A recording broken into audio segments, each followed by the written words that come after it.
কে কে কে ওখানে? কে ওখানে? কে ওখানে?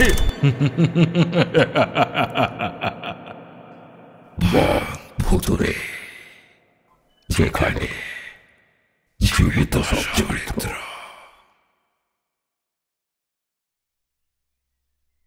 সময় হয়ে গেছে বুঝলি গদাই, সময় হয়ে গেছে।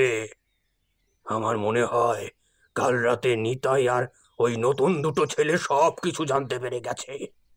সর্বনাশ! কিন্তু সেটা যদি হয় তাহলে এতক্ষণে গ্রামের সবাইকে ওরা এই কথাটা বলে দেয়নি কেন? নিবারণের মুখে একটা চিন্তার ভাঁজ ফুটে ওঠে। সেটাই তো বুঝতে পারছি না। আমি তো ভেবেছিলাম আজ সকালেই কিছু একটা হবে, কিন্তু ওরা যতক্ষণ পর্যন্ত কাউকে না বলছে ততক্ষণ আমাদের হাতে সময় রয়েছে। কিন্তু কিন্তু যদি তার মধ্যেই ওদেরকে... না গদাই, আমি আর মানুষ খুন করতে চাই না। অনেক হয়েছে, আর নয়। গদাই অবাক হয়ে তাকায় নিবারণ মণ্ডলের মুখের দিকে। তার দু চোখে যেন একটা অদ্ভুত ভয় এসে ধরা দিয়েছে। গদাই ধরা গলায় বলে, ওস্তাদ, ওস্তাদ তোমার মনে নেই ওরা কি করেছিল? ওরা আমাদের সবাইকে পুড়িয়ে মেরেছিল ওস্তাদ। ওদেরকে এইভাবে ছেড়ে দেওয়া যায় না। সত্যিই কি ওরা সবাইকে পুড়িয়ে মেরেছে? আমার তো সেটা মনে হয় না। গোটা জঙ্গলে আগুন লাগিয়েছিল কে বলতো?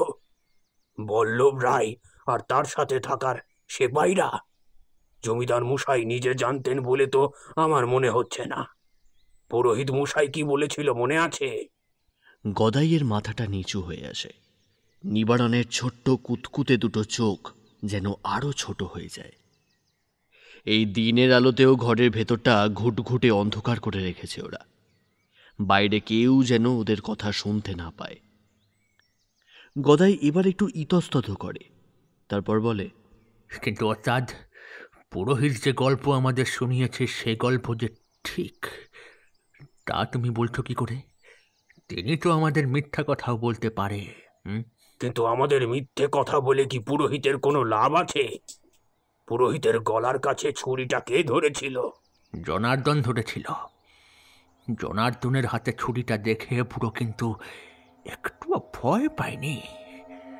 জনার্দনের মতো একটা পশু যেন অবাক হয়ে গিয়েছিল পুরোহিতের হাসি মুখ দেখে। তার যেন প্রাণের ভয়ই নেই। কিন্তু সেদিন রাতে আমি একটা ব্যাপার বুঝিনি ওস্তাদ। ওই শিয়ালটা এলো কোথা থেকে?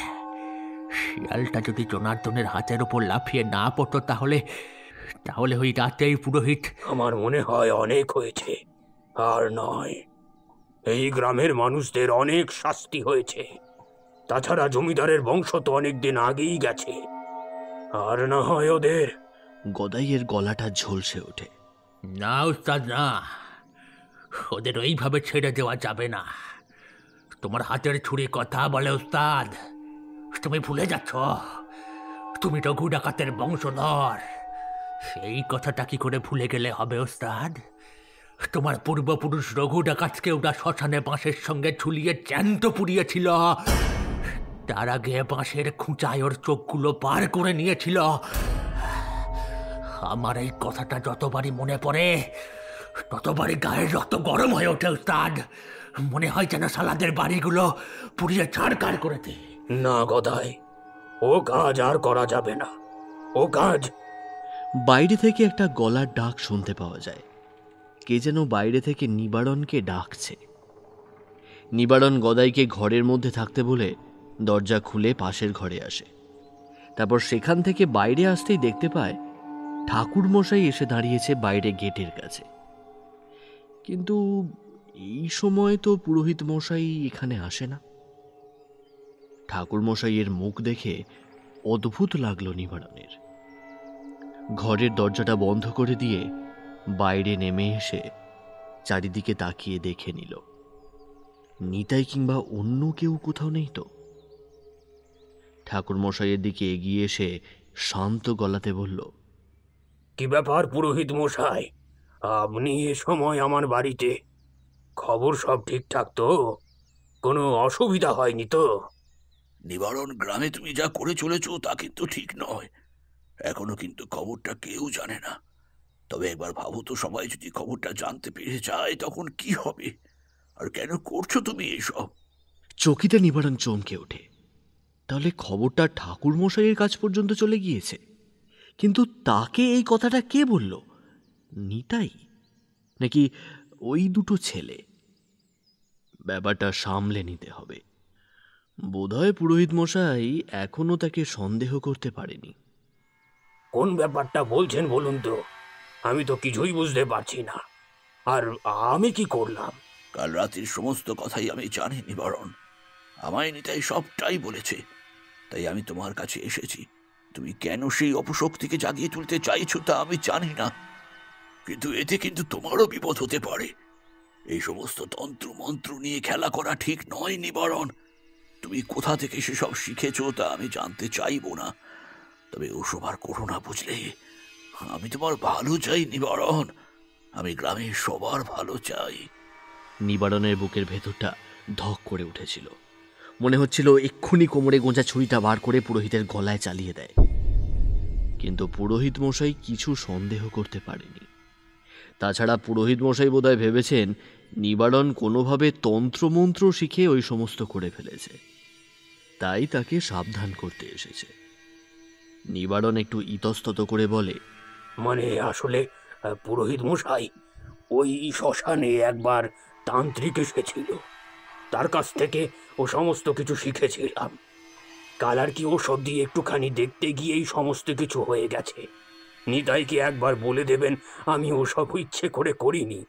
কি থেকে কি হয়ে গেল আমি নিজেও বুঝতে পারছি না। পুরোহিত মশাইয়ের দিকে আর চোখে একবার দেখে নিল নিবারণ। পুরোহিত মশাইয়ের মুখে এইবার সামান্য হাসি ফিরে এসেছে। তার মানে মিথ্যে কথাটা পুরোহিত মশাই গিলেছে। এবার নিবারণ গলার সুর আরো নরম করে বলল, সেই আমাবস্যায় তো কারোর কিছু হয়নি। মনে হচ্ছে গ্রামে আবার সব ঠিকঠাক হয়ে এসেছে, বুঝলেন? আচ্ছা, আপনি তো ওই মন্দিরেই থাকেন, মন্দিরের আশপাশে রাতের বেলা কিছু দেখতে পান না? আমি সব দেখতে পাই না নয়, বরং সব দেখতে পাই, কিন্তু যতক্ষণ মা আমার সাথে আছে ততক্ষণ আমার ক্ষতি কেউ করতে পারবে না। মা রয়েছে, মায়ের বাহন শেয়াল রয়েছে। শেয়ালের কথায় নিবারণ চমকে ওঠে।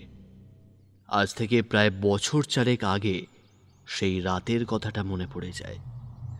সেই রাতে ওই শিয়ালের জন্যই জনার্দনকে মরতে হয়েছিল। যদি সেই কাজটা না করত তাহলে তারা ধরা পড়ে যেত। ওই গ্রামে তাদের 4 জন এখনো পর্যন্ত রয়েছে, নিবারণ গদাই ছাড়া আরও 2 জন। কিন্তু গ্রামের কোনো মানুষ তাদের সন্দেহ করতে পারবে না। সে অনেক গল্প। নিবারণ মুহূর্তের মধ্যে মাথার ভেতর সবটা সাজিয়ে ফেলল। তারপর বলল, আপনি ঠিকই বলেছেন। আসলে মাঝে মাঝে আমাদেরও তো বেরোতে হয়। আমাবস্যা তো আর প্রতিবার মনে থাকে না, তাই একটু ভয়ে ভয়ে থাকি, এই আর কি। আপনি আছেন, মন্দিরে মা রয়েছে, আমাদের আর ভয় কিসের? আচ্ছা পুরোহিত মশাই, আপনি কোথাও যাচ্ছিলেন নাকি? পুরোহিত মশাই দরজা দিয়ে বাইরের দিকে চলে যেতে লাগলেন। বাইরে বড় দরজা পর্যন্ত গিয়ে হঠাৎ করে থমকে দাঁড়িয়ে পিছনের দিকে তাকিয়ে কৌতূহলী গলায় নিবারণকে জিজ্ঞাসা করলেন, আচ্ছা নিবারণ, তুমি রক্তচক্ষু নামে কোনো অপদেবীর কথা শুনেছ? মুহূর্তের মধ্যে নিবারণের মুখটা কেমন যেন ফ্যাকাশে হয়ে গেল। তবে ব্যাপারটা শেষমেশ সামলে নিল নিবারণ। আমতা আমতা করে বলল, রক্তচক্ষু? কিন্তু এমন কোনো নাম তো এর আগে কখনো শুনিনি। এমন কোনো অপদেবতা আছে নাকি? জানা নেই আমার। আমিও সেটাই ভাবি। এমন নামের কোনো অপদেবী থাকতে পারে নাকি? আর তাছাড়া নিতাই বলছিল কথাটা, এই গ্রামেই নাকি কোথায় কোন রক্তচক্ষু নামের অপদেবী রয়েছে, আর তার পুজো করে কেউ নাকি কোনো এক অভিশাপকে জাগিয়ে তুলেছে। এসব কথা বলে ছেলেটা। আসলে ওই বাইরের 2টো ছেলে আসার পর থেকেই নিতাই এমন সব অদ্ভুত কথা বলছে। ওই ছেলে দুটোকে গ্রাম থেকে তাড়াতে হবে নিবারণ, বুঝলে? নিবারণ দেখল সোনায় সোহাগা। সে যেটা চাইছিল সেটা পুরোহিত মশাই নিজেই করতে চাইছে। তাই বলল, আপনি যখন বলছেন তখন ব্যাপারটা নিশ্চয়ই দেখবো, আমি সবটাই দেখছি। নিবারণ আবার ঘরে গিয়ে ঢুকল। গদাইয়ের সাথে কথা বলতে শুরু করলো আবার। এদিকে পুরোহিত মশাই কিন্তু মন্দিরের দিকে যাওয়ার পথ ধরলেন প্রথমে। তারপর একটু অপেক্ষা করে আবার ফিরে গেলেন নিতাইয়ের বাড়িতে। নিতাইয়ের বাড়িতে ততক্ষণে সকলেই চুপচাপ বসে রয়েছে। পুরোহিত মশাই ঢুকতেই ওরা সকলে উৎসুক হয়ে তাকালো পুরোহিত মশাইয়ের দিকে। পুরোহিত মশাই সামান্য হেসে বললেন, কাজ হয়েছে। নিবারণকে আমি সব কথাই বলে এসেছি, তবে রক্তচক্ষুর কথাটা বলার সাথে সাথে দেখলাম তার মুখটা কেমন যেন ফ্যাকাশে হয়ে গিয়েছিল। একটা ব্যাপার কিন্তু আমাদের গ্রামের মানুষেরা অনেক বছর ধরেই লক্ষ্য করছে, মনে আছে পুরোহিত মশাই সনাতন মোড়ল কি বলেছিল? সনাতন মোড়ল বলেছিল ওই রঘু ডাকাত আর ওই যে ৩৯ জন ডাকাত মারা গিয়েছিল তাদের বংশধরেরা রায়দিঘির কোথাও লুকিয়েছিল। তাদের মধ্যে কেউ কেউ আমাদের এই গ্রামেও ঢুকে পড়েছে। খুনের বদলে তারা কিন্তু আমাদের এই গ্রামের ভালো চায় না, তারা আমাদের গ্রামের খারাপটাই চায়। আমি জানি সেদিন রাতে যদি মায়ের ওই শ্রীগাল আমার কাছে না এসে পড়তো, তাহলে আমাকে হয়তো আমার ঘরে মৃত অবস্থায় তোমরা খুঁজে পেতে। ওদের 4 জনকে আমি নিজেও দেখেছি, তবে ওরা 4 জন নয়, 5 জন ছিল। জনার্দনের মৃতদেহ তো তোমরা কেউ দেখোনি, তাই না? এমন একটা কথায় ওরা সবাই কেমন যেন অবাক হয়ে গেল। মালতী বলে উঠল, জনার্দন? কিন্তু শুনেছিলাম যে জনার্দন তো নাকি হঠাৎ করে নিরুদ্দেশ হয়ে গিয়েছিল। তোমরা সবাই একটা ব্যাপার জানো না, জনার্দন কিন্তু নিরুদ্দেশ হয়েছিল অমাবস্যার 2 দিন আগে। তবে এই গ্রামের সবাই ভেবেছে সে অমাবস্যার দিনেই নিরুদ্দেশ হয়েছে, কারণ 2 দিন আগে থেকেই তাকে আমি আর তার বাড়িতে দেখিনি। তাহলে আপনি কি বলতে চাইছেন? আপনার কি মনে হয়, আর ওই নিবারণ কেন এই সমস্ত কিছু করছে? অনেক কিছু হতে পারে। ওই নিবারণ জানে ওই রক্তচক্ষু অপদেবতার কথা, নিশ্চয়ই জানে, না হলে তার মুখে আমি অমন ভাব দেখতে পেতাম না। আর আমি যখন নিবারণের বাড়িতে গিয়েছিলাম তখন তার বাড়িতে নিশ্চয়ই কেউ ছিল। তাকে ডাকার পরে সে ঘর থেকে বের হতে বেশ খানিকটা সময় নিয়েছিল, তবে তারপরে মনে হলো যখন তার সাথে আমি কথা বলছিলাম ঘরের জানালাটা ফাঁক করে কেউ একজন আমায় দেখছিল। তবে নিবারণ যে বাড়িতে একা থাকে সে কথা তো গ্রামের সবাই জানে। তাহলে এবার কি করা যায়? আমরা সব কিছু জেনে শুনে তো আর চুপ করে বসে থাকতে পারবো না, তাই না? একবার নরহরি গোসাইয়ের কাছে যাবি নাকি? তিনি যদি আমাদের এই ব্যাপারে কিছু সাহায্য করতে পারেন। যেতে তো হবেই, কিন্তু সমস্ত কাজ আমাদের করতে হবে রাতের অন্ধকারে গোপনে। নিবারণ যেন কিছু জানতে না পারে। আর শুধু নিবারণ নয়, আমার মনে হয় ওর সাথে আরো অনেকেই আছে। গ্রামের আর কেউ যেন ঘোড়াক্ষরেও ব্যাপারটা জানতে না পারে। নরহরি গোসাই নিজেও কি নিবারণের দলেই আছে কিনা এটাই তো বুঝতে পারছি না। একবার কথা বলে দেখতে হবে। দেখতে দেখতে রোদ হারিয়ে বিকেল নেমে এলো। পশ্চিম প্রান্তে সূর্যটা ডুবে যাওয়ার আগে গোটা আকাশ জুড়ে যেন লাল রঙের একটা অস্ত্রাগ ছড়িয়ে দিয়ে গেল। সেদিকে তাকিয়ে দেখতে দেখতে ওদেরও মনে হলো এই গ্রামেও যেন এমন এক অস্ত্রাগ নেমে এসেছে। একটু পরেই নামতে শুরু করবে কাল ঘুটঘুটে অন্ধকার। আর সেদিন রাতে তাদের পিছনে ছুটে আসা কালো ছায়ামূর্তিটার মতো বিভৎস অন্ধকারের মৃত্যু এসে করাল গ্রাস বাড়াবে ওদের দিকে। কিন্তু এই করাল গ্রাসের হাত থেকে বাঁচার কি কোনো উপায় নেই? ওরা কি ওই রক্তচক্ষুর মূর্তি খুঁজে পাবে না? সবাই তো বলে অন্ধকার আর আলো সবসময় সমান্তরালে চলে। যেখানে অন্ধকার বেশি সেখানেই আলোর দেখা মিলবে, আবার যেখানে আলোয় চোখ ধাঁধিয়ে যায় সেখানে কোথাও না কোথাও অন্ধকার ঘাপটি মেরে লুকিয়ে থাকে। আলো আর অন্ধকার একে অপরের পরিপূরক। এই দুই ছাড়া সৃষ্টির সমস্ত কিছুই যেন অচল হয়ে যায়। বিকেলে পাখির দল ডানা ঝাঁপিয়ে ফিরে যেতে লাগলো।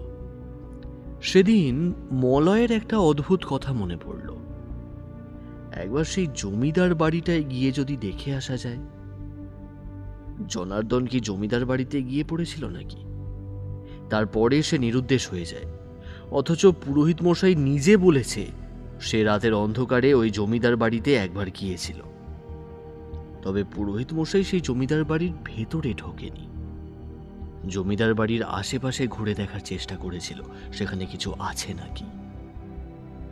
মলয় মনে মনে কথাটা ভাবলেও কাউকে বলতে সাহস পায় না, যদি নিতাই কিংবা পুরোহিত মশাই তাকে বারণ করে। এইসব কথা ভাবতে ভাবতে মলয় দাঁড়িয়েছিল রূপনারায়ণ নদের সুইডাঙ্গার ঘাটের কাছে। পেছন থেকে একটা হাত এসে পড়ে তার কাঁধে। মলয় পিছনের দিকে ঘুরতে দেখতে পায় দেবাশিস এসে দাঁড়িয়েছে। দেবাশিস বলে, আচ্ছা, এই রূপনারায়ণ নদের সাথে এই গ্রামের অভিশাপের কি সম্পর্ক রয়েছে? কিছুই জানি না। এই রূপনারায়ণের নদের জলের সাথে এই গ্রামের অভিশাপের কি সম্পর্ক তা আমার জানা নেই।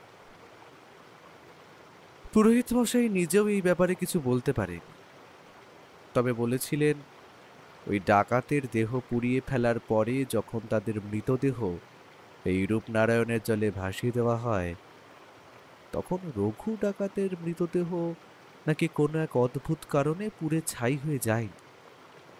তার মৃতদেহটা পুড়ে কালো হয়ে গিয়েছিল, কিন্তু ছাই হয়ে যায়। আর তার দুটো চোখ অদ্ভুতভাবে তখনও নাকি তাকিয়েছিল এই জমিদার বাড়ির দিকে। জমিদার মশাই এই সমস্ত জানে না, তবে গ্রামের শ্মশানে তখন যে ডোম ছিল সে এই সমস্ত কথা জানে। আর বল্লভ রায়, ওই যে বল্লভ রায় যে গোটা জঙ্গলে আগুন লাগিয়েছিল, তার কি হলো? পিছন থেকে নিতাই হাঁটতে হাঁটতে এসে দাঁড়ালো সুইডাঙ্গার ঘাটের কাছে। নিতাইকে দেখে ওরা অবাক হয়ে গেল। নিতাইয়ের তো এখানে আসার কথা ছিল না। ওদের অবাক দৃষ্টি দেখে নিতাই হেসে বলল, আরে তোদের খুঁজতে খুঁজতে এখানে এসে পড়লাম। বল্লভ রায়ের কথা কি বলেছিলি যেন?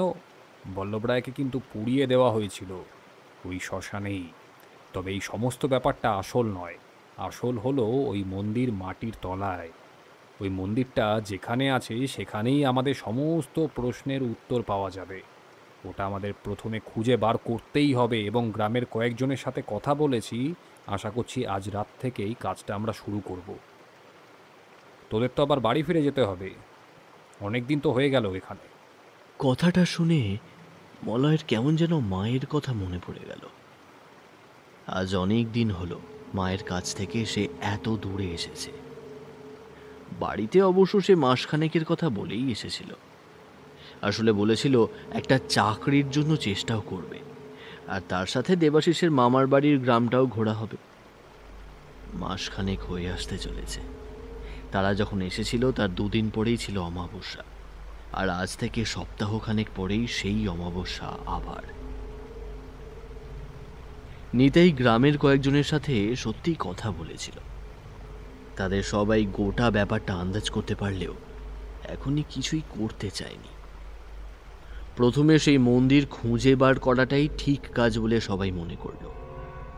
নিবারণের ওপর নজর রাখা শুরু হলো। রাতের অন্ধকারে মলয়, নিতাই আর গ্রামের কয়েকজন মিলে শুরু করলো সেই মন্দির খোঁজার কাজ। ওদের বলেছিল এখানে যে মা কালীর মূর্তি রয়েছে সেই মন্দিরের আশেপাশে কোথাও মাটির তলায় সেই মন্দিরটা রয়েছে। তাই সেখান থেকেই ওরা কাজ শুরু করল। রাতের একটু আগে ওরা পুরোহিত মশাইয়ের বাড়িতে গিয়ে আশ্রয় নিল। তারপর রাত নেমে আসতেই হ্যারিকেন নিয়ে মন্দিরের পেছনে মাটিতে এদিক ওদিক খোঁজাখুঁজি করতে লাগলো। মন্দিরের পিছনের জায়গাটা কিন্তু ফাঁকা, পরিষ্কার। বেশ কিছু গাছপালা জন্মেছে, আর তাছাড়া গোটা জায়গাতেই ফাঁকা মাটি বলা যায়। বেশ কিছুদিন ধরে বৃষ্টি হওয়ার জন্য মাটি বেশ নরম হয়ে এসেছে।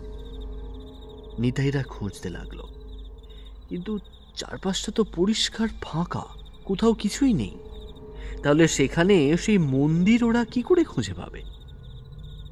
অনেকক্ষণ খোঁজাখুঁজি করার পর ওরা ক্লান্ত হয়ে পড়ে। তারপর মন্দিরের চাতালের কাছে এসে বসে। চারপাশটা আজও অন্ধকার। পুরোহিত মশাইকে বাড়ির দাওয়াতের এক পাশে দেখতে পায় ওরা। একটু পরে পুরোহিত মশাই এসে ওদের খানিকটা দূরে বসলো। চারপাশটা আধো অন্ধকার। ওদের হাতে লণ্ঠনটা ওরা নিভিয়ে রেখেছে, যাতে চট করে ওদের কেউ দেখতে না পায়। নিতাই বলল, কিছু তো খুঁজে পাচ্ছি না, কি করা যায় বলুন তো? এভাবে খুঁজে পাবে না। সেই মন্দির কি আর মাটির উপরে আছে? সে মন্দির রয়েছে মাটির তলায়। মন্দিরের আশপাশটা একবার খুঁজে দেখতে পারো ভালো করে। সেখানে যদি কোনো পথ পাওয়া যায়। শুনেছিলাম তো সেই পথ ছিল গাছের কুটুরের মধ্যে দিয়ে।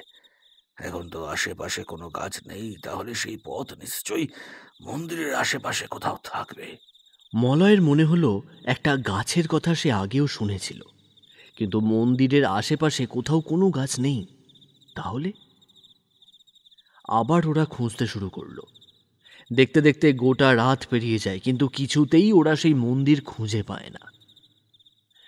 ভোর রাত্রের দিকে ওরা পুরোহিত মশাইয়ের ঘরে এসে দরজায় ধাক্কাতে দরজা খুলতে ক্লান্ত শরীরে ভেতরে ঢুকতেই পুরোহিত মশাই প্রশ্ন করে, খুঁজে পেলে কিছু? না, কিছুই তো পেলাম না। আপনি বললেন মন্দিরের আশেপাশে খুঁজতে। আমরা মন্দিরের আশেপাশেও তো খুঁজলাম, কিন্তু বাইরে তখন সবে রোদ উঠতে শুরু করেছে। সেই রোদের আলো পুরোহিত মশাইয়ের মুখে এসে পড়ে। তার মুখটা কেমন যেন অবাক বিস্ময়ে হতবাক হয়ে গেছে। সেটা দেখে নিতাই কিছু আন্দাজ করে বলল, কি ব্যাপার পুরোহিত ঠাকুর, আপনি এমন অবাক হলেন কেন? আমি তোমাদের কখন বললাম যে মন্দিরের আশেপাশেই খুঁজতে? আমি তো তোমাদের ঘর থেকে বাইরে বার করে আর ঘরেই ঢুকিনি। দুটো চোখ কেমন যেন বুঝে আসছিল, বড্ড ঘুম পাচ্ছিল, তাই ঘুমিয়ে পড়েছিলাম। এই কথায় মলয় আর নিতাই একে অপরের মুখ চাওয়াচাওয়ি করে। নিতাই আবার বলে, সে কি বড় ঠাকুর, আপনি তো নিজে ওই মন্দিরের চাতালে এসে বসলেন, তারপর আমাদের বললেন মন্দিরের আশেপাশে ভালো করে খুঁজে দেখতে, আর আর ওই রাস্তা নাকি কোন গাছের কোটরের মধ্যে দিয়ে গিয়েছিল। এবার যেন পুরোহিত মশাইয়ের মুখ রক্ত শূন্য হয়ে গেল। কাঁপা গলায় তিনি কিছু একটা বলতে গিয়েও বলতে পারলেন না। দরজার এক পাশ ধরে কাঁপতে কাঁপতে মাটিতে বসে পড়লেন। নিতাই মলয় বুঝতে পেরেছে কিছু একটা ঘটেছে। অনেক কষ্টে পুরোহিত মশাই যা বললেন তার অর্থ এই দাঁড়ায় যে আগের দিন রাতে ওদের ঘর থেকে বার করে দিয়ে তিনি আর বাইরে আসেননি। তিনি ঘুমিয়ে পড়েছিলেন, আর কোনো গাছের কোটরের কথা তিনি জানেন না। আর ওই মন্দির যে মাটির তলায় কোথায় আছে এইটুকু তিনি জানেন, কিন্তু ঠিক কোথায় আছে সে কথা জানেন না।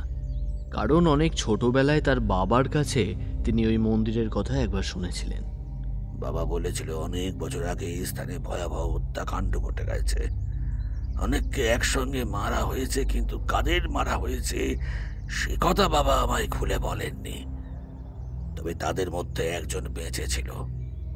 সেই বুদ্ধি করে জাগিয়েছে ওই ওই রক্তচক্ষুকে।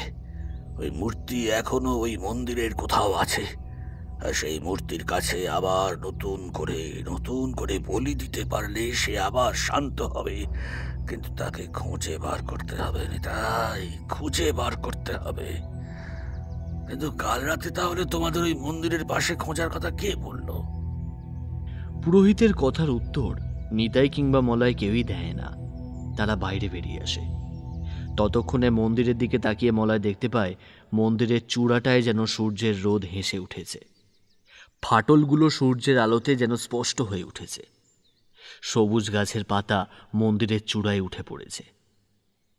এর মধ্যে পাতাটা অল্প হাওয়ায় দুলছে। মন্দিরের চাতালটা চারকোনা।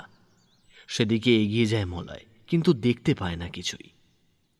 তবে কাল রাতে যে ওদের বলে গেছে সে তো আর মিথ্যে কথা বলবে না। কিন্তু এখন সকাল হয়ে গেছে, এখন আর এসব করলে চলবে না। তাই ওরা তাড়াতাড়ি ফিরে যায় নিতাইয়ের বাড়িতে। ব্যাপারটা কিন্তু ঠিক হচ্ছে না উস্তাদ। ওই ছেলে দুটো নিতাই আর পুরোহিত কিছু একটা ঘটনা পাকাচ্ছে। কি আর ঘট পাকাবে ওরা? ওই মন্দিরটা খুঁজে বার করবে, আর তারপরে আমাদের কাজটা সহজ হয়ে যাবে। ওদের সব কটাকে মেরে ওই মন্দিরে নিয়ে যাব, বুঝলি? তাহলে আর ওদের খোঁজ কেউ পাবে না। সামনে অমাবস্যা আছে, ওদের সব কটাকে ওখানে বলি দিতে হবে। কিন্তু ওস্তাদ, তার আগে যদি ওরা জেনে ফেলে তাহলে গ্রামের সবাই জেনে যাবে না? আমার কাছে তো লোক রয়েছে।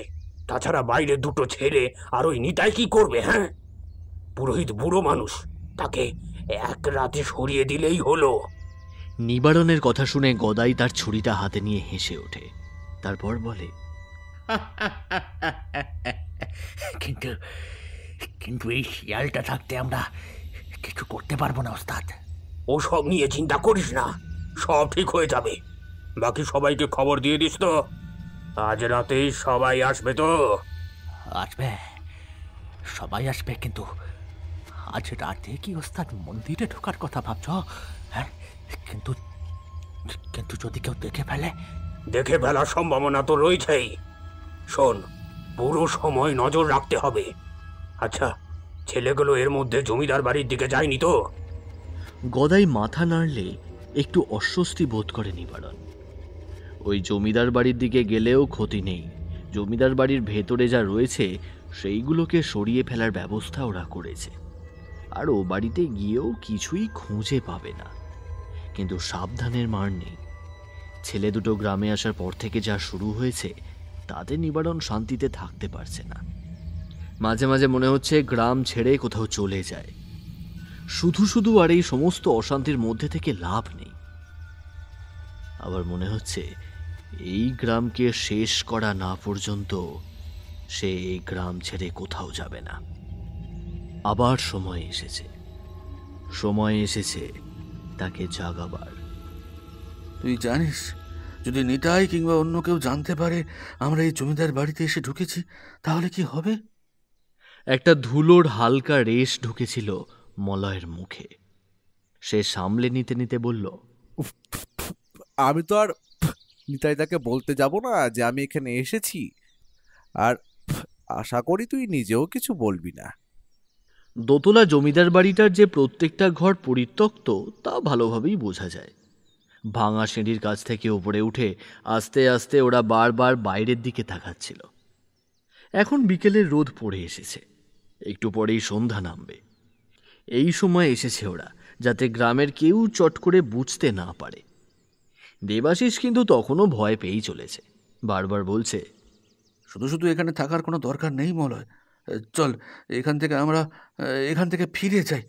এখানে থাকাটা কিন্তু ঠিক হচ্ছে না। ওরা হাঁটতে হাঁটতে উঠে পড়েছিল দোতলার কাছে। প্রত্যেকটা ঘরের দরজা প্রায় ভেঙে পড়েছে। সেই দরজাগুলো ঠেলে খোলার বদলে ঠেলে ফেলে দেওয়া যায়। তেমনভাবেই একটা দরজা ঠেলে ফেলে দিয়ে ওরা ঘরের ভেতরে এসে ঢুকল। ঘরের ভেতর বেশ কিছু আসবাব রয়েছে, বিছানা, কাঠের আলমারি, বাক্স, চেয়ার, টেবিল, এমনকি হ্যারিকেন, টুকটাকি জিনিসপত্র পর্যন্ত রয়েছে। শুধু বহুদিন ধরে সেখানে কোনো মানুষ আসেনি সেটা বোঝা যায়। কেমন একটা কালো ধুলো ধুলো গন্ধ, আর মেঝেতে ওদের পায়ের ছাপ ছাড়া আর অন্য কিছুই নেই। ওরা একটা একটা করে ঘর ঘুরে দেখতে লাগলো। তারপর এসে ঢুকলো দোতলার একটা ঘরের কাছে।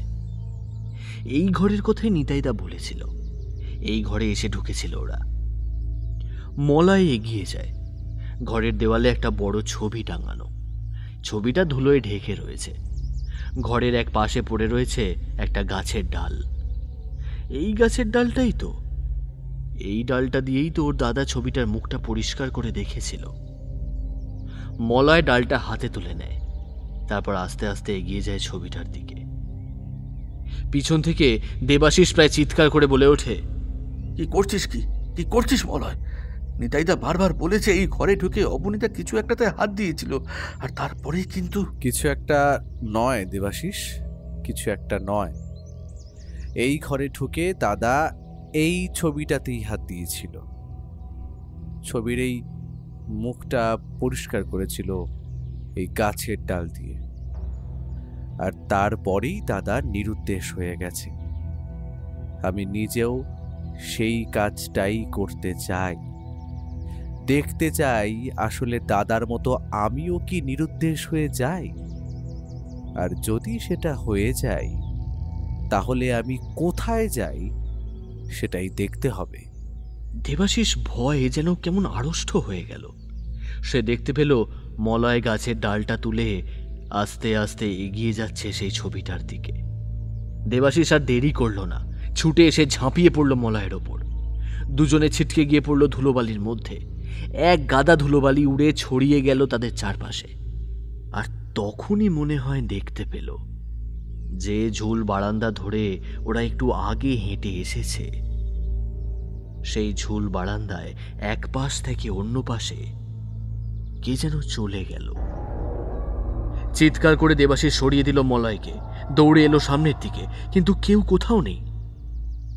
ঠিক তখনই মনে হলো এক পাশের সিঁড়ি দিয়ে কেউ যেন নিচের দিকে ছুটে যাচ্ছে। দেবাশিস, তাড়াতাড়ি বাইরে আয়, কেউ একজন আমাদের অনুসরণ করছিল। কথাটা শুনতে পেয়ে দেবাশিস উঠে দাঁড়িয়েছে। তাড়াতাড়ি দৌড়ে ঝুল বারান্দার কাছে এসে পড়েছে ও। মলয় সিঁড়ির দিকে না এগিয়ে ঝুল বারান্দার এক পাশে রেলিংয়ের থেকে ঝুঁকে পড়ে সামনের দিকে তাকালো, কিন্তু না, কোথাও কেউ নেই।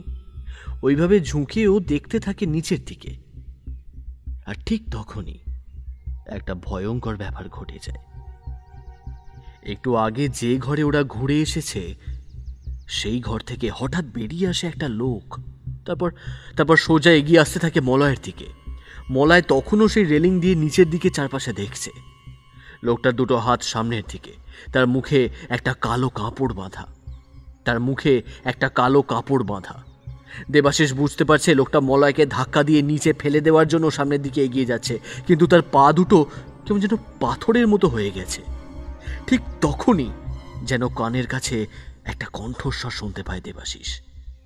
কেউ যেন গম্ভীর অথচ স্পষ্ট গলায় বলছে, চুপ করে দাঁড়িয়ে আছো কেন? যাও, এগিয়ে যাও, এগিয়ে গিয়ে তোমার বন্ধুকে বাঁচাও। দেবাশিসের মুহূর্তের জন্য যেন তন্দ্রা ভেঙে ওঠে। তারপর ছুটে আসে সামনের দিকে আর তার সাথে চিৎকার করতে থাকে, মলয়, ওখান থেকে সরে যা, ওখান থেকে সরে যা। দেবাশিসের চিৎকার শুনে মলয় চকিতে পিছনের দিকে তাকিয়েছিল। ঠিক তখনই লোকটা যেন ছুটে এসে তাকে ধাক্কা দিতে গিয়ে নিজের টাল সামলাতে না পেরে রেলিংয়ের ওপরে গিয়ে পড়ে আর তারপরে ছিটকে যায় নিচের দিকে। একটা কান ফাটানো চিৎকারের সাথে সাথে লোকটা নিচে মাটিতে পড়ে যায়। তার সাথে ভাঙা রেলিংয়ের খানিকটা অংশ গিয়ে নিচে পড়েছে। গোটা ব্যাপারটায় মলয় আর দেবাশিস দুজনেই কেমন যেন হতভম্ব হয়ে যায়। ওরা যখন নিচের দিকে তাকায় তখন দেখতে পায় লোকটা স্থির হয়ে মাটিতে পড়ে রয়েছে। একটু আগেই মলয় সেদিকে তাকিয়ে দেখতে পেয়েছিল লোকটা ছটফট করছে। নিচের জঙ্গলে ঢাকা মাটির রং কেমন যেন লাল হয়ে যায় রক্তে। ভয় ভয় ওরা দুজন ওদিকে তাকায়। যতই মলয়ের বুকে সাহস থাকুক না কেন, যতই নিজের দাদার নিরুদ্দেশের ঘটনা জানার জন্য তার মনের ভেতর কৌতূহল দানা বাঁধুক না কেন, একটা মানুষের মৃত্যু তার সামনে হয়েছে। আর তার চেয়েও বড় কথা, একটু অসতর্ক হলেই আজ ওই লোকটার জায়গায় ও নিজে থাকত। এতদিন পর এই প্রথম ভয় পেল মলয়, মৃত্যুর ভয়। ওর যেন মনে হচ্ছিল আশপাশটা হঠাৎ করে শূন্য হয়ে গেছে, যেন ওর দাদা এসে দাঁড়িয়েছে তার পাশে। তারপর মলয়ের দিকে হাত তুলে বলছে, তুই বাড়ি ফিরে যা, আমি চাই না আমার জন্য তোর কিছু হোক। মলয়ের বড্ড চিৎকার করে বলতে ইচ্ছে করল, দাদা, দাদা, আমি তোকে বড্ড ভালোবাসি রে। তোর খোঁজ না নিয়ে আমি এখান থেকে যাব না। তুই তুই কোথায় আছিস আমি জানি না, কিন্তু আমি তোকে খুঁজে বার করবই। সেসব কিছুই হলো না। তার বদলে মলয়ের চোখের কোণে জল দেখা দিল। দেবাশিস এসে ওর কাঁধের ওপর হাত রাখতেই মলয় শান্ত গলায় বলল, এক্ষুনি চল এখান থেকে, আমাদের যেন কেউ দেখতে না পায়। আর বাড়িতে ফিরে এই কথাটা কিন্তু নিতাই তাকে বলিস না। ওরা যখন বাড়ি ফিরে এলো তখন বেশ রাত হয়ে এসেছে। ওদের ফিরতে দেরি দেখে নিতাই কেমন যেন চিন্তিত হয়ে পড়েছিল। ওরা ঢুকতেই নিতাই বলল, কিরে, কোথায় গেছিলি তোরা? এই তো রূপনারায়ণের বাড়ি ছিলাম, কখন যে সন্ধ্যা হয়ে গেছে বুঝতেই পারিনি। নে, তাড়াতাড়ি তৈরি হয়ে নে, আমাদের একটু পরেই বেরোতে হবে। দুদিন পরেই কিন্তু অমাবস্যা, তাই যা করার এর মধ্যেই করতে হবে। ও এসে পড়লে কিন্তু আবার কারোর ক্ষতি হয়ে যেতে পারে। সেদিন রাতে ওরা আবার আগের মতোই খুঁজল, কিন্তু কিছুই খুঁজে পেল না। আজ আর কোনো ছায়ামূর্তি কিংবা কাউকে দেখতেও পেল না। মলয়ের কেমন যেন মনে হচ্ছিল আজ আর হবে না। ওরা খুঁজে পাবে, কিন্তু সেটা খুঁজে পাবে অমাবস্যার দিন রাত্রে। কথাটা নিতাইকে জানাতে নিতাই কেমন যেন চুপ করে রইল, কোনো কথা বলল না। নিতাই এর চুপ করে থাকাতে ও কেমন যেন চিন্তিত হয়ে পড়ল। এদিকে পুরোহিত মশাই ততক্ষণে অন্য কথা ভাবতে শুরু করে দিয়েছে। পরদিন সকালে ওদের সকলকে ডেকে নিয়ে গিয়ে পুরোহিত মশাই বলল, ধরো ওই মন্দির আমরা খুঁজে পেয়ে গেলাম, আর সেই রক্তচক্ষুর মূর্তিও খুঁজে পেয়ে গেলাম, কিন্তু তারপরে বলি না দিলে তো এই গ্রামের মানুষের বিপদ কমবে না। ওই মূর্তিকে তুই যদি ভেঙে ফেলিস কিংবা কোথাও ফেলে দিস, তাহলেও কিন্তু একই ব্যাপার ঘটবে। মূর্তির পায়ে বলি অর্পণ করে তাকে শান্ত না করা পর্যন্ত সে কিন্তু কিছুতেই শান্ত হবে না। কিন্তু বলি দেবে কে? সত্যিই তো, এই ব্যাপারটা একবারও ভেবে দেখা হয়নি। রক্তচক্ষুকে শান্ত করতে গেলে বলি দিতে হবে, আর বলি দেবে কে? পুরোহিত মশাই নিতাই মলয়ের চুপ করে থাকা দেখে সামান্য হেসে উঠলেন। তারপর বললেন, দেখেছিস, আমিও না এই সমস্ত কথা বলেই তোদের চিন্তায় ফেলে দিলাম। আরে ওসব নিয়ে ভাবিস না, কাল কিন্তু অমাবস্যা। আরেকটা কথা, আমার মনে হয় এই রাতের বেলা তোরা যখন ওই ওদিকে খুঁজতে চলে গেলি, তারপরে কারা যেন এখানে এসেছিল। ওই মন্দিরের আশেপাশে বেশ কিছুক্ষণ ছিল, তবে তোরা বোধহয় দেখতে পাসনি।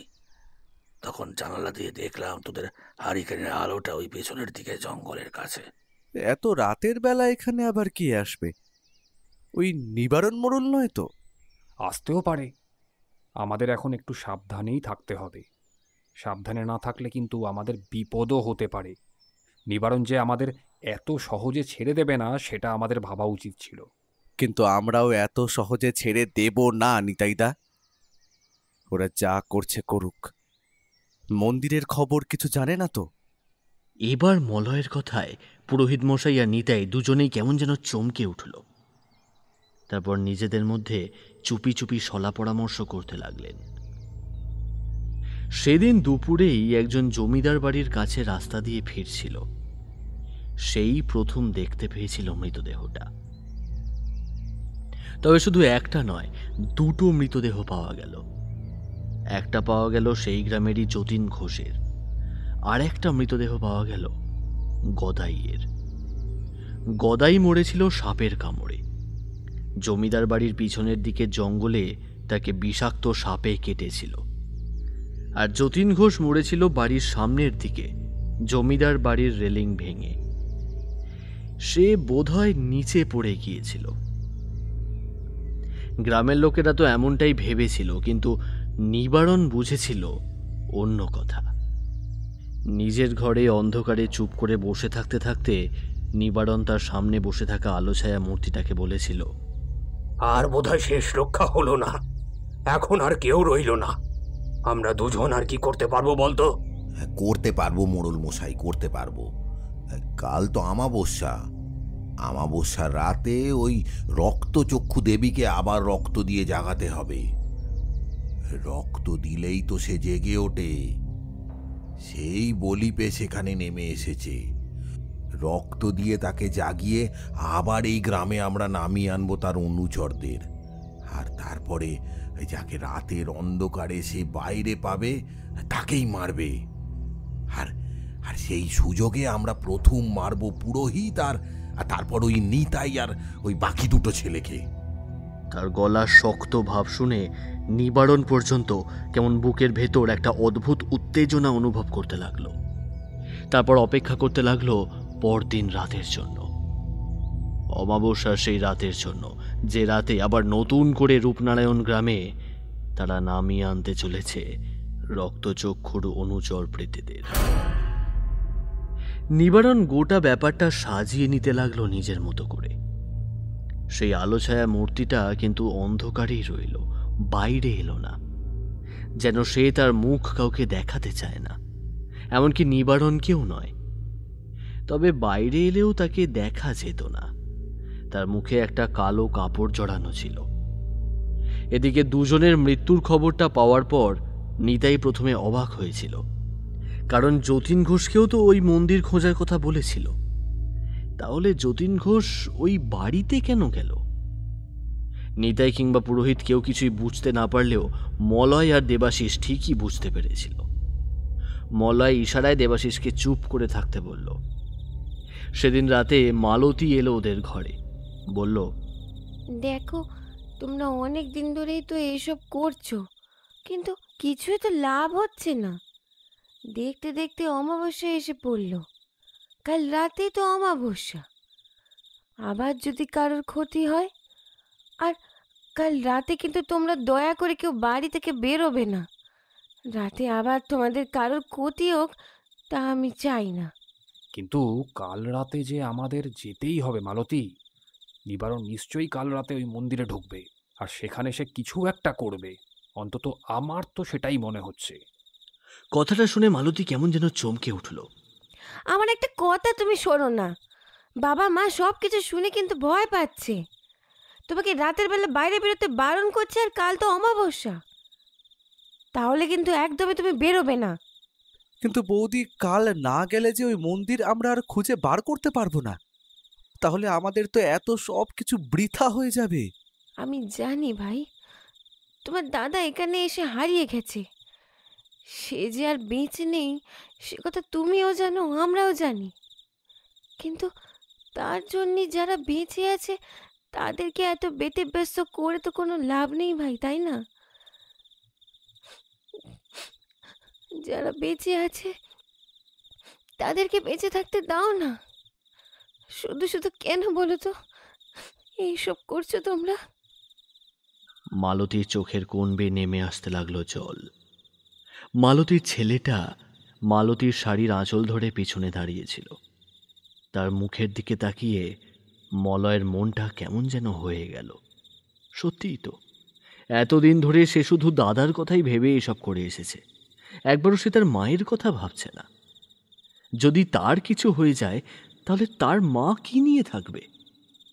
দেবাশিসকে নিয়ে এসেছে, সেও তো বাড়িতে মিথ্যে কথা বলে এসেছে।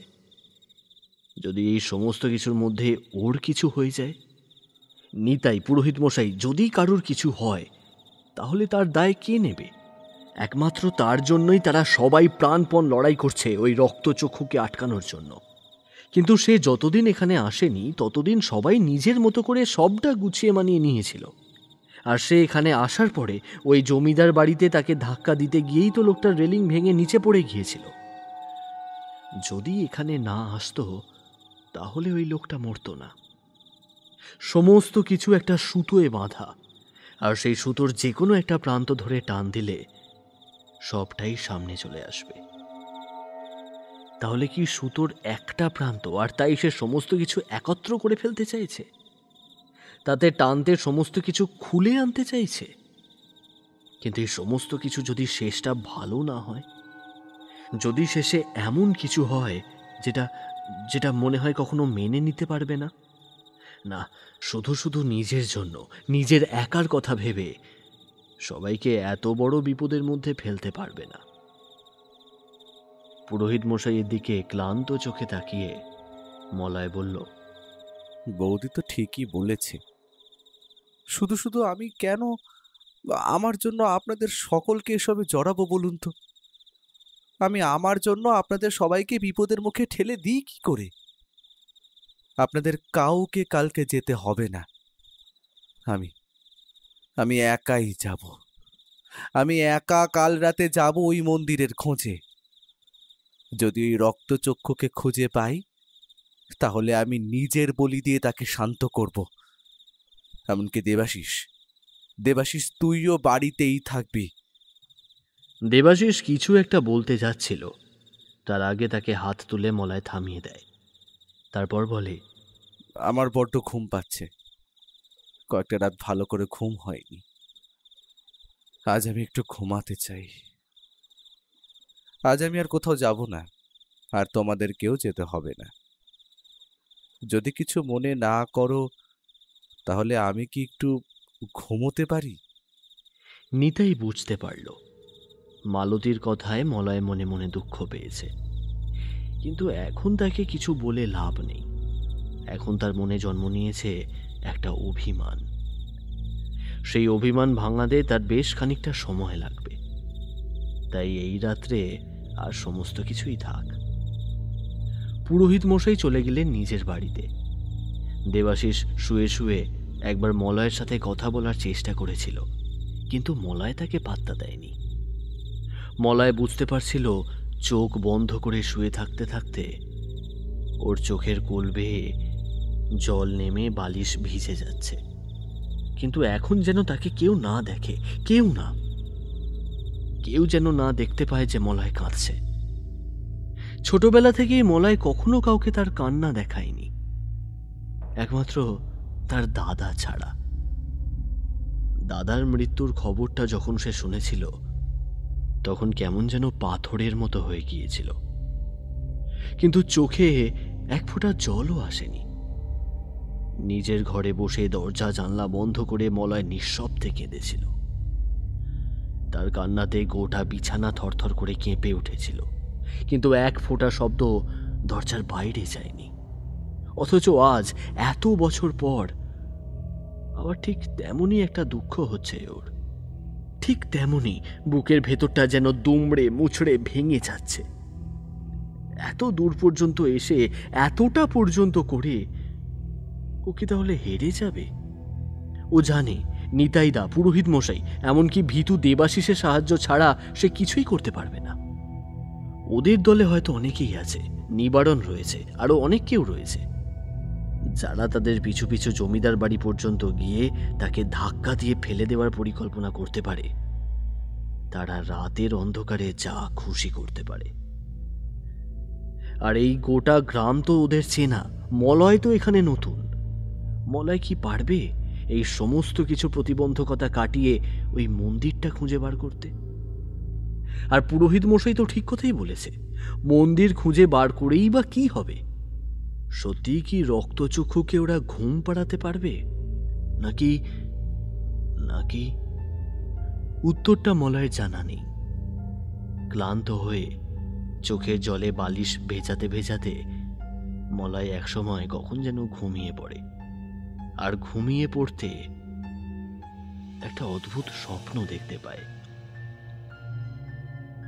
মলয় দেখতে পায় একটা হাঁড়ি কাঠে তার দাদার মাথাটা কেউ চেপে ঢুকিয়ে দিয়েছে।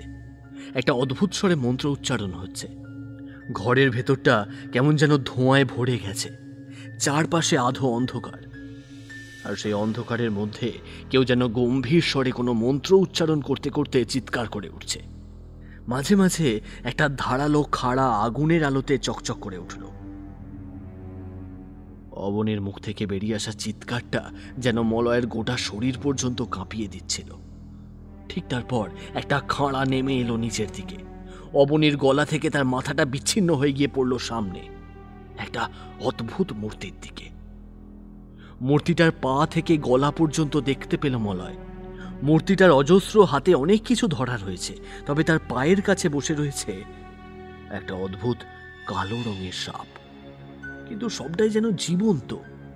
কালো রঙের সাপটা এগিয়ে এসে অবনীর ছিন্ন হয়ে যাওয়া মাথা থেকে রক্ত চেটে খেতে লাগলো। আর ঠিক তখনই সেই মূর্তিটা হাসতে লাগলো। কিন্তু মলয় কিছুতেই সেই মূর্তিটার মুখ দেখতে পারছে না। তখনই আশেপাশে কারো যেন অদ্ভুতভাবে দাপাদাপি করতে লাগলো, আর হাসির শব্দে ভরে উঠতে লাগলো ধোঁয়াময় ঘরটা। আর সহ্য করতে পারল না মলয়। চিৎকার করে বিছানার ওপরে উঠে বসতেই বুঝতে পারল ও এতক্ষণ ধরে স্বপ্ন দেখছিল। পাশে শুয়ে থাকা দেবাশিসের ঘুমটাও ভেঙে গিয়েছিল। দেবাশিস কিছু একটা বলতে যাবে মলয়কে, তার আগেই মলয়ের চোখ পড়ল খোলা জানলার পাল্লাটার দিকে।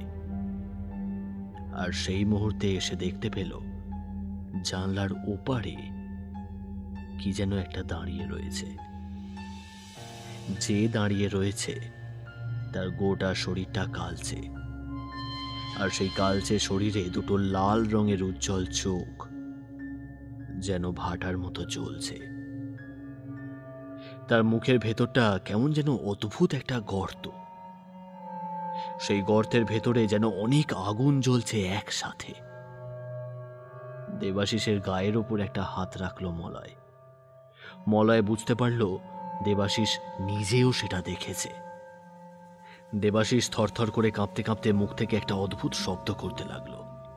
মলয় আর সহ্য করতে পারল না। ততক্ষণে জানলা থেকে সেই অদ্ভুত জীবটা তার মুখটা বাড়িয়ে দিয়েছে। আর মলয়ের মনে হলো সেই অদ্ভুত জিনিসটা মাথাটা জানলা থেকে গলিয়ে ভেতরে ঢুকতে চাইছে যেন। ঠিক সেদিন মালতীর ঘরে ধোঁয়া ধোঁয়া ছায়ামূর্তিটাকে সে দেখতে পেয়েছিল তেমনই। মলয়ের মাথার ভেতরটা ফাঁকা হয়ে আসতে লাগলো। সেই ছায়ামূর্তি জানলা থেকে প্রথমে তার মাথাটা ঢোকালো, তারপর গোটা শরীরটা যেন অদ্ভুতভাবে জানলার ছোট্ট গহ্বর দিয়ে ঢুকিয়ে ভেতরে আনলো। একটা চাপা হাসির সাথে একটা আঁশটে গন্ধে চারপাশটা ভরে গেছে। কেমন যেন একটা পোড়া গন্ধ ভেসে আসছে। ঠিক তখনই দেবাশিস একটা অদ্ভুত কাজ করে ফেলল। বিছানা থেকে এক লাফে নেমে গেল সে। তারপর মলয়ের ব্যাগের কাছে গিয়ে ব্যাগের ছোট্ট চেইনটা খুলে সেই পাথরটা বের করে আনলো। তারপর তাড়াতাড়ি এগিয়ে গিয়ে দাঁড়ালো সামনের দিকে। পাথরটা দেখা মাত্রই সেই ছায়ামূর্তির মধ্যে একটা অদ্ভুত পরিবর্তন হতে লাগলো।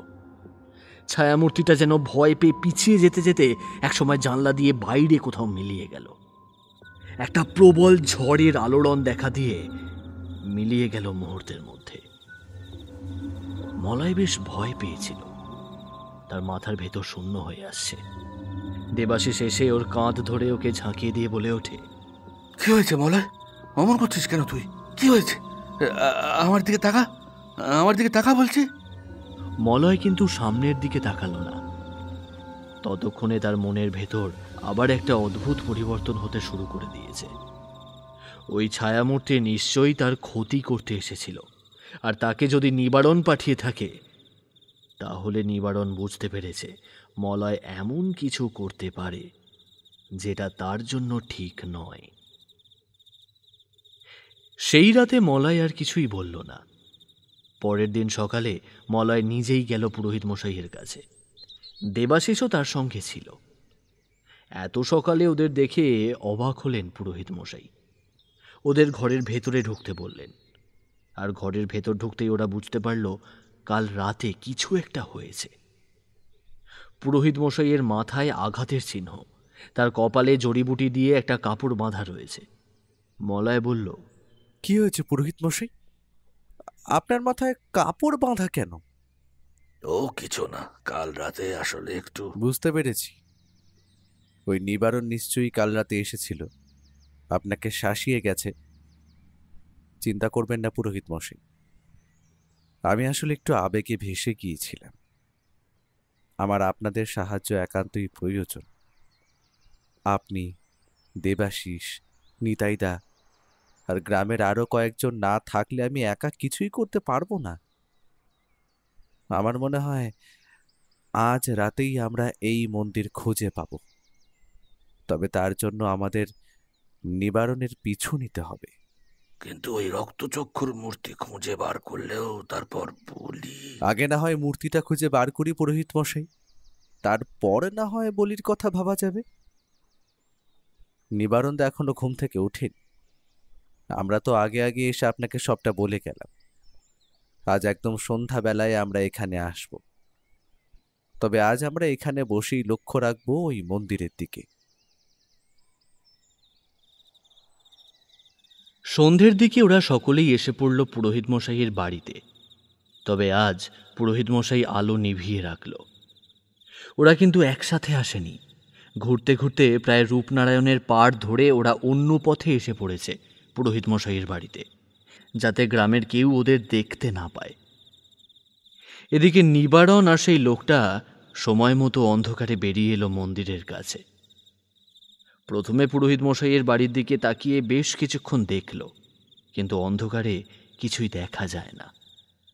লোকটা চাপা গলায় বলল, আর দেরি করা ঠিক হবে না, তাড়াতাড়ি চল, তাড়াতাড়ি গিয়ে। আজও অন্ধকারে ওরা মন্দিরের পিছনের দিকে চলে গেল। তার দেখা দেখি মলয়েরাও কিন্তু অন্ধকারে বেরিয়ে এলো সেখান থেকে। তারপর মন্দিরের পেছনে গিয়ে দেখতে পেল কোথাও কেউ নেই। ঠিক তখনই একটা অদ্ভুত ঘর ঘর শব্দ শোনা গেল, যেন পাথরের মতো কিছু সরে যাওয়ার শব্দ। চকিতে অন্ধকারের মধ্যে আলো জ্বালানোর কথা বলল। মন্দিরের পেছনে যে বড় চাতাল রয়েছে, সেই চাতালের একটা অংশ সামান্য ফাঁক হয়ে রয়েছে। সেটা মিলিয়ে গিয়ে চাতালের অংশটা এবার সোজাসুজি হয়ে এলো। এখন আর বোঝা যাবে না সেখানে কোন পথ রয়েছে। মলয় গেল, সেটা সরাবার চেষ্টা করলো, কিন্তু কিছুতেই কিছু হলো না। তারপর হঠাৎ করে দু হাতে চাপ দিতেই সেটা সামান্য ভেতরে ঢুকে গেল। তারপরে একপাশে ঠেলতেই সেটা সরে গিয়ে নিচের দিকে যাওয়ার একটা পথ তৈরি হয়ে গেল। তবে ভেতরের পথে কোনো সিঁড়ি নেই, মাটির পথ। হ্যারিকেন ছিল একটা, সেই হ্যারিকেন নিয়ে মলয় নামলো প্রথমে, তারপর নামলো দেবাশিস। প্রথমে মলয়, তারপর পুরোহিত মশাই এবং সবশেষে নিতাই। ওরা যেমন ভেবেছিল তেমনটা কিন্তু নয়। একটা মাটির সুড়ঙ্গ মতো পথ নেমে গেছে বেশ খানিকটা গভীর পর্যন্ত। ওদের আগে আগে যে কেউ একটা চলেছে সেটা ওরা বুঝতে পারছিল, কারণ সামনের দিকে ততক্ষণে আলো জ্বলে উঠেছে। ওরা আলো নিভিয়ে রাখল। অন্ধকারে কোনো রকমে হাতড়ে হাতড়ে সামনের দিকে এগিয়ে যেতে লাগলো। পথ একটাই, তাই পথ ভুল হওয়ার কোনো আশঙ্কা নেই। কিন্তু এখানে ঢোকার পর থেকেই মলয় হঠাৎ করে কানের কাছে একটা চেনা গলার স্বর শুনতে পাচ্ছে। সেই কণ্ঠটা যেন ওকে কিছু বলে দিচ্ছে বারবার। এগিয়ে যেতে যেতে ওরা যেখানে এসে পড়ল সেখানে আলো জ্বলছে, আর সেখানে এসে ওরা দূর থেকে একটা দৃশ্য দেখতে পেল। এক জায়গায় আলো জ্বলছে, তারপর সেই একটা মাটির দেওয়ালের গায়ে ঝুলে রয়েছে একটা কঙ্কাল। কঙ্কালের শরীরে কি সব লাগানো রয়েছে, আর সেখান থেকে বেশ খানিকটা দূরে একটা আগুনের সামনে রয়েছে একটা হাত দুয়েক পাথরের মূর্তি। সেই মূর্তিটা দুটো হাত, গোটা শরীরটা অতি স্বাভাবিক, এক মেয়ে মানুষের মতো, কিন্তু আধো অন্ধকারে তার মুখটা ভালোভাবে দেখা গেল না। ওদিকে ঘরের মধ্যে নিবারণ বলল, আমাদের এক্ষুনি একটা কাজ করতে হবে। এক্ষুনি রক্ত দিয়ে দেবীকে জাগাতে হবে, তারপরে পাঠাতে হবে। প্রথমে পুরোহিতের বাড়িতে পুরোহিত, না হলে ওই শিয়ালের জন্য আবার বেঁচে যাবে, বুঝলি? তাই পুরোহিতের কাছে না হয় আমাদের যাওয়াটাই ভালো হবে। আর প্রেতকে পাঠাতে হবে নিতাইয়ের বাড়িতে। কিন্তু নিতাইয়ের বাড়িতে তো আগের দিনও একটা প্রেত পাঠালে, কিছুই তো হলো না, সে আবার ফিরে এলো। এমনটা কেন হচ্ছে নিবারণ? ওদের কাছে তো কোনো ক্ষমতা আছে বলে আমি জানি না। ওই ছেলেগুলো নিশ্চয়ই কিছু জানে, বুঝলি? ছেলেগুলো নিশ্চয়ই কিছু জানে। গদাই আর যোগেনকে ওদের পিছনে পাঠালাম, আর তারপরেই দেখলি না ওরা দুজন মরে গেল। জমিদার বাড়িতে ছেলে দুটো গিয়ে ঢুকেছিল, মৃতদেহগুলো দেখতে পাইনি বোধ হয়। মলয়েরা চুপ করে বসে শুনতে লাগলো ওদের কথা। দেওয়ালে ঝুলিয়ে রাখা কঙ্কালটা ফিরে আনলো একটা লোক। আগুন অল্প হলেও সেই লোকটাকে চিনতে পারল ওরা দুজন। এটা তো সেই ভ্যানওয়ালাটা, যে ভ্যানওয়ালা ওদের দুজনকে এখানে নিয়ে এসেছিল। মলয় চুপ করে অপেক্ষা করতে লাগলো সঠিক সময়ের জন্য। কঙ্কালটা নামিয়ে নিয়েছে, মাটিতে শুইয়ে রেখে ওরা অদ্ভুত কিছু মন্ত্র পড়তে লাগলো, আর তার সাথে সাথে কি যেন একটা ছিটিয়ে দিতে লাগলো তার গায়ে। বেশ কিছুক্ষণ এভাবেই চলছে। হঠাৎ করে ওদের মনে হলো চারপাশের অন্ধকারটা কেমন যেন জীবন্ত হয়ে এসেছে। আশেপাশে ফিসফিস করে কারা যেন কথা বলছে। নিবারণ বলল, তৈরি হয়ে যা, আসছে, ওরা আসছে। কাউকে ছাড়বে না, গোটা গ্রাম ছারখার করে দেবে। অপেক্ষা করে লাভ নেই। ওরা যদি ওই অপশক্তিকে আবার জাগিয়ে তোলে তাহলে আমরা আর কিচ্ছু করতে পারবো না এক্ষুনি। নিতাইয়ের কথা বলার আগেই পুরোহিত মশাই সামনের দিকে তাকিয়ে অদ্ভুত একটা চিৎকার করে উঠলেন, কারণ ততক্ষণে মলয় সামনের দিকে দৌড়াতে শুরু করেছে। চিৎকারটা শুনে পেছনের দিকে ঘুরে তাকিয়েছে নিবারণের সেই লোকটা। মলয় দৌড়ে গিয়ে লাফিয়ে পড়ল নিবারণের গায়ের ওপর। অতর্কিতে এমন একটা আক্রমণের জন্য নিবারণ প্রস্তুত ছিল না, তাই সে ছিটকে গিয়ে পড়ল মাটিতে। মুহূর্তের মধ্যে তার সামনে রাখা কঙ্কালটা তুলে পেছনের দিকে ছুঁড়ে দিল মলয়। ঠিক তখনই পেছনের লোকটা পেছন থেকে জাপটে ধরল ওকে। আমি জানতাম তোরা এখানেই আসবি, তোদের জন্যই অপেক্ষা করছিলাম। নিবারণ পেছন থেকে একটা লম্বা ছুরি বার করে সেটা তার গলার কাছে ধরে বলল, আর কি আছিস, বেরিয়ে আয় বলছি, নইলে এটাকে বলি দিয়ে দেব। বেশ কিছুক্ষণ হুমকি দেওয়ার পর ওরা তিনজন বেরিয়ে এলো। এবার সেই লোকটা হেসে উঠল, বলল, বাহ, সবাই এখানে আছে।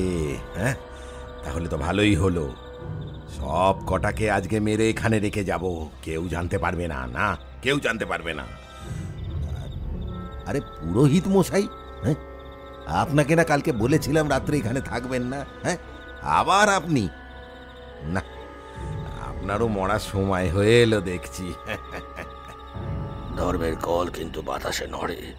তোমরা অন্যায় করলে তার শাস্তি তোমরা পাবেই, কেউ আটকাতে পারবে না। আরে ছাড়ুন তো শান্তি। হ্যাঁ, এই গ্রামের মানুষ আর জমিদার মিলে আমাদের বংশধরদের এইখানে পুড়িয়ে মেরেছিল। তার শাস্তি কে পেয়েছে বলুন তো? জমিদারকে রঘু ডাকাত নিজ তন্ত্রক্রিয়ায় মেরেছে, আর তার পরিবারকেও মেরেছে। আর এই গোটা গ্রামবাসীকে তিলে তিলে মারবো আমরা।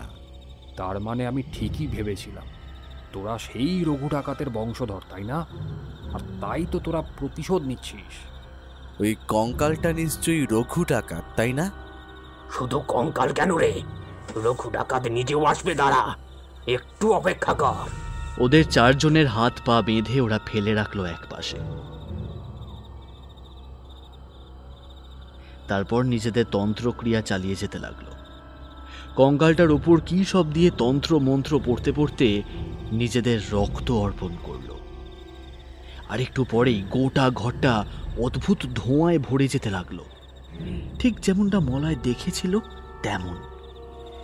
আর তারপরে সেই ঘরের অন্ধকার কোণ থেকে উঠে আসতে লাগলো অনেকেই। এমন একটা শব্দ তো সেদিন পুরোহিত মশাইয়ের বাড়ির বাইরেও ওরা শুনেছিল। পুরোহিত মশাই চিৎকার করে উঠলেন, মা, তুই থাকতেই অনাচার হতে দিস না মা। অনাচার তো করেছিল বল্লভ রায়, এইখানে সবাইকে পুড়িয়ে মেরেছিল, তার প্রতিশোধ তো আমরা নেবই। আজ তোদের সবাইকে পুড়িয়ে মারব, তারপর গ্রামের সব মানুষকে একটা একটা করে মারব। ওখানে আলোতে যে দৃশ্যটা দেখতে পেয়েছে তাতে ওদের বুকের ভেতর হিম হয়ে গেছে। ঠিক যেমন একটা ছায়ামূর্তি ওরা দেখেছিল যে জানলার কাছে এসেছিল, তেমনি অনেকগুলো কালো কালো মূর্তি এগিয়ে আসছে ওদের দিকে। আর ওদের দুটো হাত সামনের দিকে বাড়ানো। সামনে মৃত্যু আসন্ন দেখেও মলয় কিন্তু তেমন ভয় পেল না, কারণ ততক্ষণে ওর মনে পড়েছে ওর পকেটে রয়েছে সেই পাথরটা। কিন্তু ওর হাত তো বাঁধা, তাহলে পাথরটা ও বের করবে কিভাবে? হঠাৎ করে মলয়ের মনে হলো ওর পিছনে কে যেন একটা এসে বসেছে, আর ওর হাতের বাঁধনটা আস্তে আস্তে খুলে আসতে লাগলো। তারপর ওর কানে কানে বলল, হাতের পাথরটা ওই কঙ্কালটাকে ছুঁয়ে দে, তাহলে এই সব কাজ একেবারে হয়ে যাবে। চকিতে পিছনে তাকালো মলয়, কিন্তু অন্ধকারে কাউকেই দেখতে পেল না। খোলা হাতে পকেটের ভেতর হাত ঢুকিয়ে সেই পাথরটা হাতে নিয়ে ঝাঁপিয়ে পড়ল কঙ্কালের ওপর। ঠিক সেই মুহূর্তে কতগুলো কালো ছায়ামূর্তি একেবারে যেন উড়ে এলো মলয়ের দিকে। আর একটু হলেই তাদের হাতে বাঁধা পড়ে যেত সে, কিন্তু তার আগেই পাথরটা সে কঙ্কালের গায়ে ছুঁড়ে দিয়েছে। আর সাথে সাথেই একটা অদ্ভুত শব্দ করে কঙ্কালটা ভেঙে ছড়িয়ে পড়ল চারপাশে। একটা আগুন ঠিকরে এলো। নিবারণ আর সেই লোকটা দুজনেই ছিটকে পড়েছিল। তারপর উঠে দাঁড়িয়ে গোটা ব্যাপারটা দেখতে পেয়ে লোকটা মাথায় হাত দিয়ে বলল, এ কি, রঘু ডাকাতের শরীর কোথায় গেল? এই সুযোগটাই কাজে লাগালো মলয়। তাড়াতাড়ি উঠে প্রথমে নিতাইয়ের বাঁধনটা খুলল, তারপর দুজনে মিলে বাকি দুজনের বাঁধন খুলে দিতেই ওরা দুজনে অস্ত্র হাতে ঝাঁপিয়ে পড়তে লাগলো ওদের ওপর। কিন্তু সুযোগটা আর হলো না। তার আগেই নিতাই আর মলয় মিলে দুজনের ওপর ঝাঁপিয়ে পড়ল। দেবাশিস পুরোহিত মশাইকে এক পাশে সরিয়ে নিল। দুজনের মধ্যে প্রবল হাতাহাতি চলছে। ঠিক তখনই ঘরের মধ্যে আবির্ভাব হলো এক কালো লম্বা ছায়ামূর্তির। সেই ছায়ামূর্তি দুটো হাত এগিয়ে এনে চেপে ধরল নিতাই আর মলয়কে। নিবারণ আর সেই লোকটা ছাড়া পেয়ে অদ্ভুতভাবে হাসতে হাসতে বলল,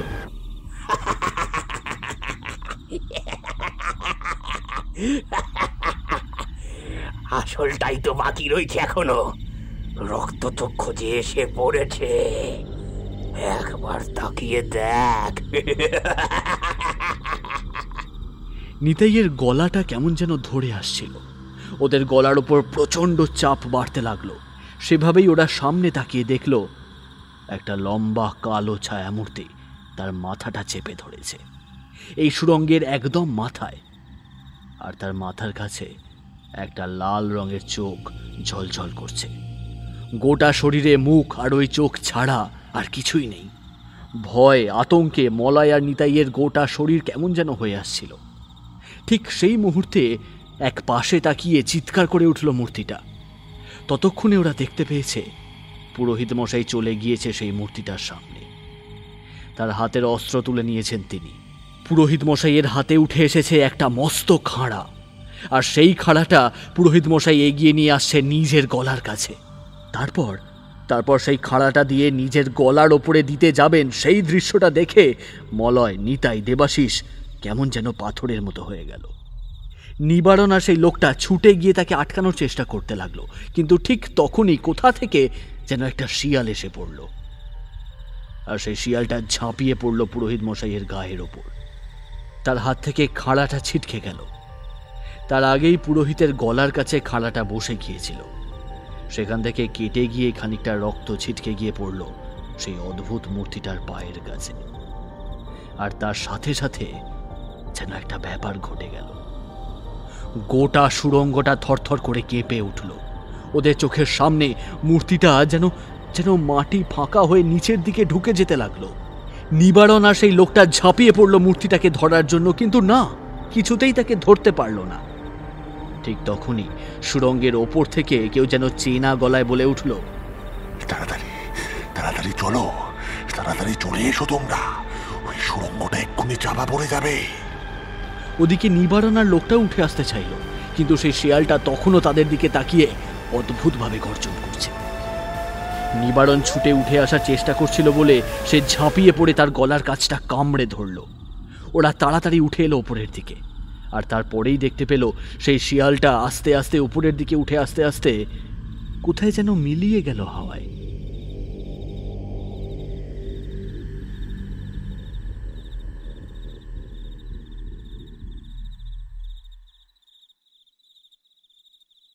সেদিন গোটা রাত পুরোহিতের ঘরেই কাটিয়েছিল ওরা। গোটা ব্যাপারটা এখন তাদের কাছে পরিষ্কার হয়ে গিয়েছিল। ওই নিবারণ আর ওই ভ্যান চালক লোকটার মতো আরো অনেকেই ছিল যারা রঘু ডাকাত কিংবা সাঙ্গপাঙ্গদের বংশধর। তারা প্রতিশোধ নেবার জন্য এই গ্রামে এসে বসবাস করতে শুরু করে। তারা ওই রক্তচক্ষু অপদেবীকে প্রতি অমাবস্যায় একবার করে জাগাতো নিজেদের রক্ত দিয়ে।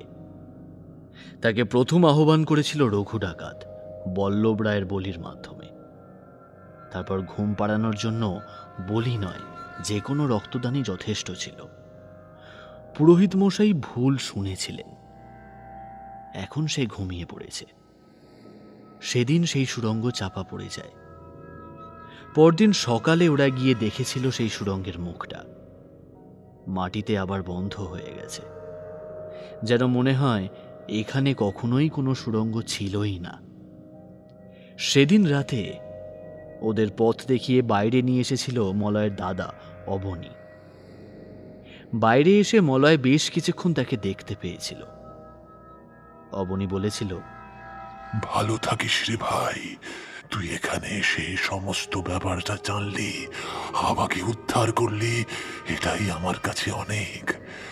না হলে এই ঘরে আমি বন্দী হয়েছিলাম, এই ঘরে আমাকে ওরা বলি দিয়েছিল। আজ তোরা ওই দেবীকে ঘুম পাড়িয়ে আমায় এখান থেকে মুক্ত করলি, আমি মুক্তি পেলাম। এতদিন ধরে আমি এখানে আটকে ছিলাম, অনেক কিছু বলতে চেয়েছিলাম, কিন্তু কিচ্ছু বলতে পারিনি। পুরোহিত মশাইয়ের সাথে আর বেশি কথা হয়নি। অমন একটা বদ্ধ ঘরে থাকার জন্য তার শরীর বেশ অসুস্থ হয়ে পড়েছিল। নিতাই ওদের স্টেশন পর্যন্ত পৌঁছে দিয়েছিল। যাওয়ার সময় নিতাই মলয়ের হাতটা চেপে ধরে বলেছিল, সত্যি মলয়, তুই যদি না আসতি তাহলে হয়তো আমাদের গ্রাম আজও অমাবস্যার রাতে ভয়ে ভয়ে কাটাতো, ওই রঘু ডাকাতের বংশধরদের জন্য আর ওই রক্তচক্ষু অপদেবীর জন্য। মলয় কিছু বলেনি, চলে এসেছিল। শুধু ট্রেনে বসে একবার ব্যাগ থেকে বার করেছিল সেই পাথরটা। তখনই মনে পড়েছিল সেই সাধুর কথা। কিন্তু সেই সাধু আসলে কে ছিল সেটা মলয় কোনোদিনই বুঝতে পারেনি, আর কোনোদিনও বুঝতে পারবেও না হয়তো। সেই শেয়াল, সেই সাধু, আর মাঝে মাঝে তার দাদা এসে যদি ওদের সাহায্য না করত, তাহলে ওই অপদেবীকে ঘুম পাড়ানো সাধ্য বোধহয় ওদের কারোরই হতো না। দেবাশিস ফোনে অ্যালার্ম দিয়ে ঘুমিয়ে পড়েছিল। মলয় জানলা দিয়ে বাইরে তাকিয়ে দেখতে লাগলো বাইরের দৃশ্য। আজ আকাশটা দেখে যেন বড় ভালো লাগলো ওর। মনে হলো অনেক দিন পর একটা নতুন আকাশ দেখছে ও। আজ মনটা বড় হালকা লাগছে। ওর মনে কোনো কষ্ট নেই, কোনো বাধা নেই, কিচ্ছু নেই। ওর দাদা মুক্তি পেয়েছে। এই কথাটাই মাকে কতক্ষণে বলবে সেটাই ভাবতে লাগলো মলয়।